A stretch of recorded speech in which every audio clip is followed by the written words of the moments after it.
Saya terkadang suka mendengar rame obrolan tentang malam Jumat, tanda petik. Ayo sunnah Rasul.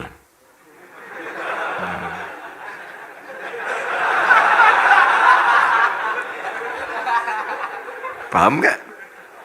Hah? Ya berdoa aja dulu ya. Berdoa yang serius, mudah-mudahan ya 2 hari sebelum kiamat lah bisa nikah ya. Insyaallah. Ayo sunnah Rasul, malam Jumat ayo sunnah Rasul. Nah, yang saya tahu hadis yang menyebutkan itu ternyata hadis maudhu. Benarkah? Katanya tahu, engkau nanya itu mah teh. Ya, yang saya tahu hadis yang menyebutkan itu ternyata hadis maudhu. Benarkah? Nah. Sedangkan berhubungan intim suami istri tidak hanya malam Jumat saja, alias kapanpun saja harinya bebas.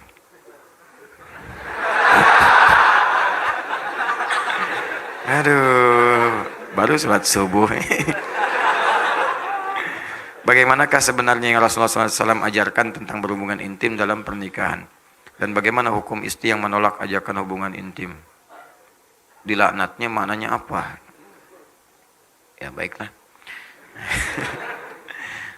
Baik, yang pertama perihal tentang berhubungan seksual suami istri di malam Jumat, apakah bagian dari sunnah? Sepanjang pengetahuan kami tidak ada satu hadis pun atau bahkan ayat Al-Quran pun yang mengkhususkan misalnya hubungan suami istri di hari-hari tertentu, malam-malam tertentu. Ya, tidak ada di hari-hari tertentu, malam-malam tertentu.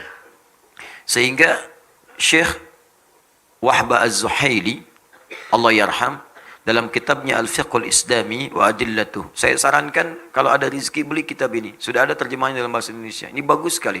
Komparasi fikih Islam, dalilnya lengkap. Itu salah satu guru kami. Saya diantaranya mengaji fikih kepada Syekh Wahbah Az-Zuhaili. Ini orang hebat nih. Disebut As-Suyutil Mu'asir. Imam Suyutinya kontemporer. Jadi kalau bicara biasa, tapi kalau nulis hampir di setiap bidang ilmu, beliau ada tulisannya. Banyak tulisannya itu. Syekh Wahbah Az-Zuhaili. Beliau menuliskan dalam kitabnya Al-Fiqhul Islami wa Adillatuh, cetakan tahun 1985. Beliau sampaikan, walaysa minas sunnati, awas, walaysa minal sunnati al-jima' fi layalin muayyanah. Dan tidak tersebut dalam sunnah itu, ya terdapatnya kemudian isyarat hubungan seksual suami istri di malam-malam khusus. Misal di malam Jumat saja, atau di malam Sabtu saja, ya atau di malam misalnya Senin saja, tidak disebutkan. Ya tidak disebutkan. Bahkan ketika ayat Al-Quran turun itu bahkan di malam-malam Ramadan pun, ya itu kalau misalnya terjadi hasrat itu diperkenankan. Ya sepanjang waktunya diatur yang tidak kemudian bertabrakan dengan ibadah-ibadah tertentu. Apa dalilnya? Quran surah kedua Al-Baqarah ayat 187, paling kanan sebelah atas. Ya uhilla lakum lailatus siyami rafathu ila nisaikum hunna libasul lakum wa antum libasul lahun. Ya dihalalkan bagi kalian kalau ingin bercumbu suami istri di malam-malam Ramadan, silakan saja. Silakan. Cuma dilakukan di waktu-waktu yang baik. Ya dia pakaianmu, kamu pakaiannya. Berhubunganlah dengan baik. Ya dengan cara yang elok dan seterusnya. Jadi tidak ada waktu-waktu yang spesial. Adapun mungkin tafsiran ini terkait dengan keterangan Nabi sallallahu alaihi wasallam di hadis riwayat At-Tirmidzi. At-Tirmidzi nama aslinya Muhammad, bapaknya namanya Isa. Muhammad bin Isa tumbuh berkembang sampai wafat di Tirmidz, dikenal dengan At-Tirmidzi.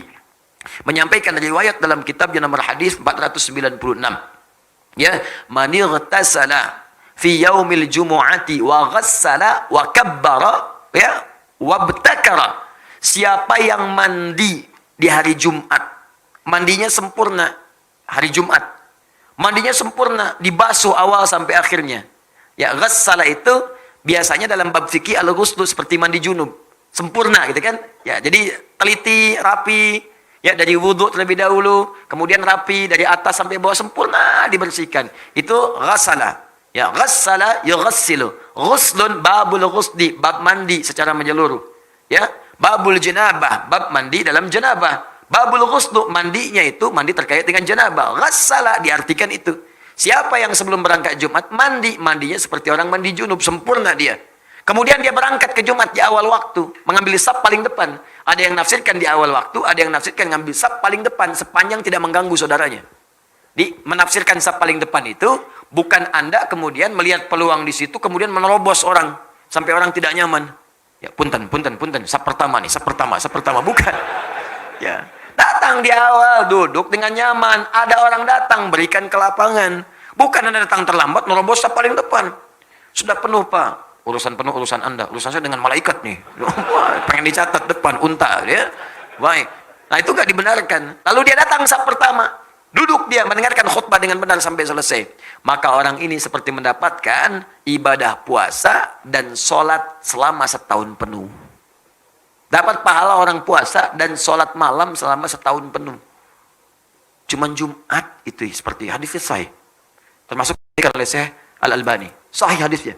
Jadi kalau Anda berangkat di hari Jumat, Jumat itu peluang banyak pahalanya. Banyak sekali.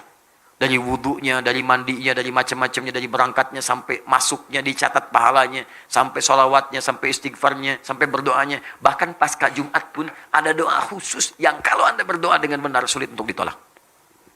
Hafal doanya? Hafal doanya? Ya.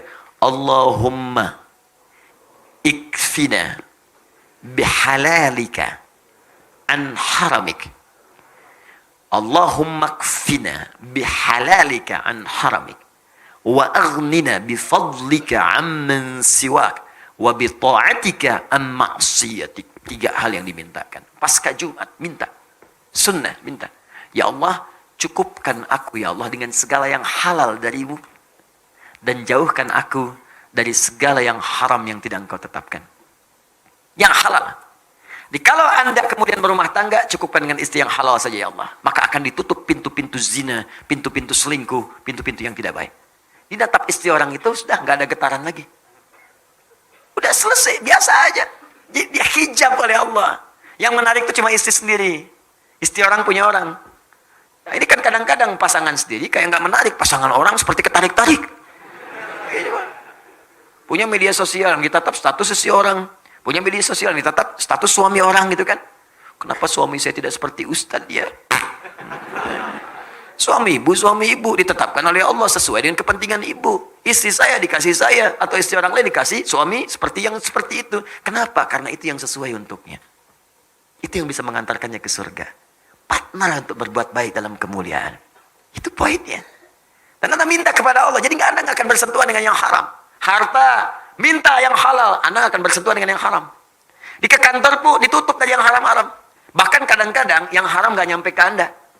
Ada proyek mau bagi-bagi nih, mau bagi yang haram. Ulah kasih saya mah soleh. Dipotong di depan, jangan kasih dia mah soleh katanya, nggak akan nerima. Paling-paling, duitnya ditolak, orang dicarekan. Uangnya ditolak, kita yang dimarahin. Paling diceramahin katanya. Ya, ditolak duluan, jadi belum nyampe ke kita, dijaga tuh. Ada aja pokoknya alasan-alasannya, nggak nyampe, ditolak, ditahan oleh Allah. Tahan. Jadi kalau Anda baca dari Jumat ke Jumat, aman Anda, setiap pekan Anda dalam keadaan aman. Rizki halal, pasangan halal, perbuatan halal. Jadi dijaga dengan yang halal, dijauhkan dari yang haram. Masya Allah. Wa aghnina bifadlika amman siwak. Ya Allah, saya ingin Engkau berikan yang paling utama darimu saja, saya nggak ingin dari yang lain. Maka kita minta kepada Allah yang paling utama. Jadi kalau di kantor ada sesuatu yang baik, kita dapat yang paling utama. Kalau ada surga dijanjikan untuk kita dapat yang paling utama surganya. Kalau rizki ada untuk kita, yang paling utama. Kalau di kampus belajar, dapat kampus yang paling utama untuk maslahat kita. Kalau kita dapat nilai yang paling utama untuk bisa kita amalkan. Ukurannya bukan besar kecil ya. Ukurannya sejauh apa kita bisa mengamalkan dari semua titipan itu. Itu yang utama. Boleh jadi bagi saya, sepeda utama. Bagi Anda, motor yang utama. Kenapa? Karena ukuran untuk menjaga amanahnya seperti apa kita bisa mengamalkannya. Itu poinnya. Jangan sampai minta mobil, tapi nggak bisa menjaga amanah. Begitu pulang berat titipan Anda. Hati-hati. Orang itu nggak punya sepeda, mimpi punya motor, belum pernah mobil apalagi. Tapi ke masjid, sendalnya dipakai, berangkat 2 kilo jalan kaki. Anda sepeda ada, mobil ada, motor ada. Bahkan bercita-cita punya pesawat. Ke masjid aja nggak pernah dipakai, bagaimana hisapnya? Saya sering menyampaikan, kalau Allah titipkan amanah baru, pakai dulu untuk ibadah. Ada baju dikasih, pakai dulu untuk sholat, supaya hisapnya ringan. Pakai dulu. Jadi ketika dihisap di hari kiamat, mulut dikunci, ditanya, dipakai apa baju ini? Bajunya bersaksi, Allahumma saya bersaksi. Bersaksi Allah, saya pertama kali digunakan oleh si fulan untuk sujud kepadamu. Ringan hisap Anda, tenang hatinya. Jadi kan kadang-kadang baju baru, udah dijahit, beres semua, pakai, pakaian pertama undangan. Dihisab kemudian, di hari kiamat. Apa yang kamu lakukan pertama kali? Undangan ya Allah. Saya ngundang kamu 5 kali sehari, kenapa kamu nggak datang? Kenapa nggak datang? Apa jawabannya? Dan mulutnya dikunci. Itu poin-poinnya. Ya. Kemudian bita'atika amman siwak. Ya Allah, bimbing saya untuk taat terus kepadamu dan jangan berikan saya kesempatan untuk bisa taat kepada selainmu. Dijaga tuh. Kalau wafat dalam keadaan demikian, indah. Jumat, banyak pahalanya. Nah, apa kaitannya kemudian dengan tadi, pertanyaan tadi? Hadis ini, ada sebagian yang memahami, ini kan redaksinya ada mandi, seperti mandi junub. Boleh jadi juga ada orang kedatangan hasrat di hari Jumat. Pengen melakukan hubungan misalnya, boleh apa enggak? Maka hadis ini memberikan kesan, boleh itu dilakukan, bahkan kalaupun menjelang Jumatan, silahkan saja. Tapi sebelum Jumat, mandi dulu. Itu maksud hadisnya. Di hadis ini ingin mengatakan, hey, bagi suami istri yang tiba kemudian ada hasrat tiba-tiba, datang ingin berhubungan seksual, tepat di hari Jumat. Ingin berhubungan, silahkan saja. Tapi sebelum berangkat, mandi dulu. Dan yang tidak berhubungan, dan yang belum menikah misalnya, ingin berangkat. Ya. Maka jangan tunggu nikah dulu. Ya, bukan hadis itu mengatakan, nggak apa-apa mandi sempurna seperti mandi junub. Sempurnakan mandi sepenuhnya, berangkat. Dapat pahala puasa dan sholat malam selama setahun. Paham maksudnya? Dan sedangkan di malam-malamnya nggak ada hadis spesifik. Nggak ada hadis spesifik. Ya. Boleh saja kalau ingin bercanda atau macam-macam, tapi hati-hati jangan sampai menempatkan sebuah riwayat tidak pada tempatnya. Ya, ayo sunnah, malam Jumat, ya. Misalnya sunnah apa ini? Sunnahnya apa? Kalau tidak ada, tidak usah diteruskan. Maksud saya bukan sunnah hubungan suami istri, sunnah membaca Al-Kahfi, sunnah membaca sholawat, ya, sunnah memperbanyak Al-Quran. Silahkan. Al-Kahfian, Yasinan, Baqarahan, Nisaan, dengan Ali Imranan, silakan hidupkan malam untuk baca Al-Quran. Tuh, nggak usah kemudian jadi ribut. Wah, Yasinan, rame gitu. Terus yang lain nggak apa-apa, silakan Al-Kahfian, nggak apa-apa. Baqarahan, Nisaan, Anamalan, Anahlan, kan? Silakan, ada masalah. Hidupkan aja, ya. Ada pahala dapatkan daripada saling mencela yang tidak jelas, itu kan? Paham ya? Halo? Right.